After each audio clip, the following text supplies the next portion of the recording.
সন্তান ইসমাইলকে আর প্রিয়তমা স্ত্রী হাজারকে মক্কা সুদূর প্রান্তরে রেখে আসো, যেখানে কোনো মানুষ নাই, কোনো পাখি নাই, কোনো প্রাণী নাই, কোনো খাওয়ার পানিও নাই, কেউ নাই, জনমানব শূন্য এলাকার মধ্যে।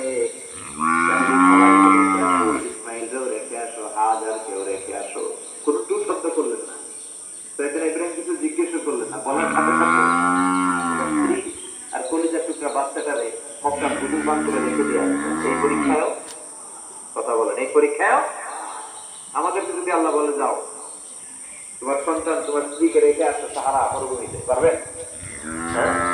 এই পরীক্ষা দিয়ে আল্লাহ তার মানে আগুনের পরীক্ষায় পাস, ফ্যামিলি বিসর্জন দেওয়ার পরীক্ষায় পাস। আবার আল্লাহ বললেন ওয়াজআলনা ফি যুররিয়াতিহিন নুবুওয়াতা ওয়াল কিতাব, আমি খুশি হয়ে এই ইব্রাহিমের বংশের মধ্যে নবুয়ত দিয়েছি, আবার কিতাবও দিয়েছি। সুবহানাল্লাহ বলেন। তিনি নবুয়ত দিয়েছেন। পৃথিবীতে যত নবী আসছে সব তিনি ইব্রাহিমের নাতিপুতি। সব কি বিশ্বাস হয় না? পৃথিবীতে যত পয়গম্বর এসেছেন তার 99.99% নবীরাই ওনার ছেলে আর নাতিপুতি। চিল্লায় পড়ে আল্লাহু আকবার।